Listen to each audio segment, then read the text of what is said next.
रक्तदान। रक्तदान महादान है। हम उस देश में रहते हैं जहाँ दधीची ने अपनी हड्डियों का तो दान कर दिया था, तो हम रक्तदान से क्यों डरते हैं? रक्तदान ऐसा दान है जो हम जीते जी कर सकते हैं और लोगों की मदद कर सकते हैं, और दूसरों की मदद कहीं ना कहीं हमें भी फायदा पहुंचाती है। इस देश में रक्तदान करने से लोग बहुत डरते हैं। कहा जाता है कि अगर इस देश की जो पूरी रूप से युवा है उसकी 2% भी नियमित रूप से रक्तदान करे तो कभी भी किसी मरीज को रक्त की कमी नहीं होगी। लेकिन तब भी ऐसा होता है कि बहुत सारे लोग बिना रक्त के मृत्यु को प्राप्त होते हैं और लोग स्वार्थवश या भयवश या भ्रम के कारण रक्तदान नहीं करते। आइए जानिए कि रक्तदान करने के क्या फायदे हैं और हमें क्यों करना चाहिए। रक्तदान करने से जो नियमित रूप से रक्तदान करते हैं उनमें 5% हार्ट अटैक के चांसेस कम हो जाते हैं, जो अपने आप में एक उपलब्धि है। जहां आज की तारीख में लोग इतनी सारी बीमारियों से ग्रसित हो रहे हैं, रक्तदाता यूजुअली स्वच्छ, हेल्दी और स्वस्थ रहते हैं। इसके अलावा जो नियमित रूप से रक्तदान करते हैं उनके अंदर HIV, hepatitis B, hepatitis C, malaria, syphilis जैसी बीमारी जो वर्षों तक छुपी रहती है, हमें पता भी नहीं चलता जब तक उनका बहुत भयानक रूप सामने नहीं आता, शुरुआत में भी पकड़ ली जाती है। न्यूक्लिक एसिड टेस्टिंग ऐसी विधि जो शायद ही संसार में बिरली जगह मिलती है, निःशुल्क रूप से आपके रक्त की जांच करती है और आपको स्वस्थ रहने के लिए प्रेरित करती है। जब आप रक्तदान करने आते हैं तो आपकी हीमोग्लोबिन की मात्रा देखी जाती है। आपके चिकित्सक बिल्कुल निःशुल्क रूप से आपकी पूरी जांच करता है और आपको अपने स्वास्थ्य के बारे में पता चलता है। यदि कोई कमी होती है तो आप सजग हो जाते, जिससे कि आप रक्तदान कर सकें। तो रक्तदान करने से कोई नुकसान नहीं होता। लोग समझते हैं रक्तदान करने से हमें कमजोरी आ जाएगी। कमजोरी बिल्कुल नहीं आती, बल्कि जो आपकी अस्थि मज्जा होती है, जिसे कहते हैं बोन मैरो, पुरानी रक्त कोश देती है और नई रक्त कोशिकाएं बनाती हैं, जिसमें ज्यादा स्फूर्ति, ज्यादा ताकत और नई ऊर्जा का संचार होता है। लोग कहते हैं हम इतना रक्त दे देंगे तो हमारे शरीर में खुद कमजोरी आ जाएगी। आप ही समझिए, आपके शरीर में 5 से 6 लीटर खून है और आप मात्र 350 मिलीलीटर खून देते हैं जो रिजर्व खून है, और उसको देने के बाद नया ताजा खून उसमें भर जाता है, जिससे आपको कमजोरी नहीं बल्कि नई स्फूर्ति, नई ऊर्जा आती है और आपकी सारी जांचें निःशुल्क बिना पैसा किए हो जाती है।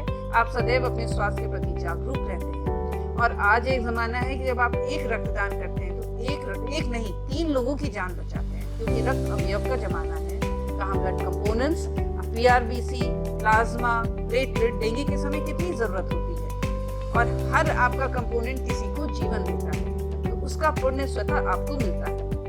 प्रायः देखा गया है कि जो लोग नियमित रूप से रक्तदान करते हैं वो कभी बीमार नहीं पड़ते, वो सदैव स्वस्थ रहते हैं। तो आप भी अगर उस श्रेणी में जुड़ जाएंगे तो आपको डरने की जरूरत नहीं, लेकिन फायदा ही होगा। लोगों के दिमाग में एक और भ्रम होता है कि मुझे दर्द होगा, मेरे सुई से संक्रमण ना हो जाए। जब भी आप रक्तदान करते हैं, जो भी सुई यूज करते हैं वो सिरिंज से नहीं, ब्लड बैग से जुड़ी होती है और किसी भी तरह किसी और में इस्तेमाल नहीं हो सकती। तो उसमें निश्चिंत रहिए, आपको संक्रमण नहीं होगा।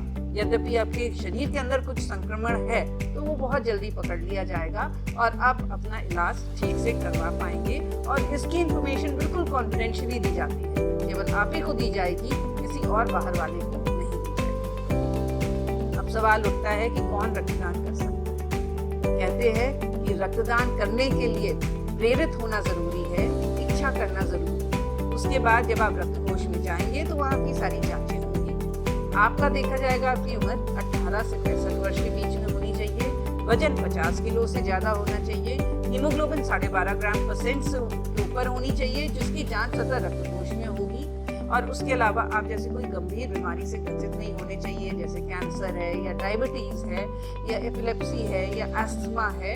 अगर उस वक्त आपको फीवर है या थोड़े समय में आपने कोई दर्द की दवा ली है तो 3-4 दिन, हफ्ता भर, डिपेंडिंग कि आपको क्या दिक्कत है, के लिए शायद आप रक्तदान ना कर सके, लेकिन उसके बाद आप पुनः रक्तदान कर सकते हैं। तो कभी रक्तदान करने से डरना नहीं चाहिए। जो लोग डरते हैं वो अपना भी नुकसान करते हैं और ऐसे परिवारों का भी नुकसान करते हैं जिनको रक्त की बहुत जरूरत है और रक्त के से उनको जीवन दिया जाता है। ये सब बड़ा सौभाग्य की बात होती है कि ये एक ऐसा तरीका है कि जब आप रक्तदान करते हैं, अपना तो भला करते ही करते हैं और साथ में कितने लोगों का भला करते हैं और कहते हैं भलाई हर वक्त लौट के आती है, कहीं जाती नहीं। तो जब आप अपनी भलाई करते हैं तो साथ साथ दूसरों की भी भलाई होती है और उसका असर कहीं ना कहीं वो आपके पास लौट के आती है। ना आपको जीते जी आपको 18 से 65 वर्ष के बीच में पुरुष जो हैं हर 3 महीने में रक्तदान कर सकते हैं, महिलाएं हर 4 महीने में रक्तदान कर सकती हैं। और कहते हैं वो लोग बहुत सौभाग्यशाली होते हैं जो रक्तदान कर सकते हैं और आगे बढ़ सकते हैं। प्रायः जो प्रेग्नेंट फीमेल्स हैं या बच्चे को दूध पिला रही हैं वो फीमेल्स रक्तदान नहीं कर सकती हैं, लेकिन प्रेगनेंसी खत्म होने के बाद उसके 1 वर्ष के बाद आप रक्तदान कर सकते हैं। तो आइए समाज जो इतना स्वस्थ है आज आगे बढ़कर ऐसे लोगों की मदद करें और ऐसा ना सोचिए कि शायद स्वार्थ में ना रहिए, निस्वार्थ भाव से काम करिए। कल ऐसा भी हो सकता है कल आपके अपनों को भी रक्त की ज़रूरत हो और उसे रक्त ना मिले और रक्त के अभाव में उसका नुकसान हो जाए। तो कभी ऐसा रोकने के लिए हर एक नागरिक जो रक्तदान कर सकता है उसका कर्तव्य है कि वो आगे बढ़े, हिम्मत करे और जो रक्तदान नहीं कर सकते हैं वो ऐसे लोगों को प्रेरित करें, उनको उत्साहित करें कि स्वैच्छिक रक्तदान महादान है। आइए आज अपने समाज, अपने स्वास्थ्य, अपने देश का भला करें।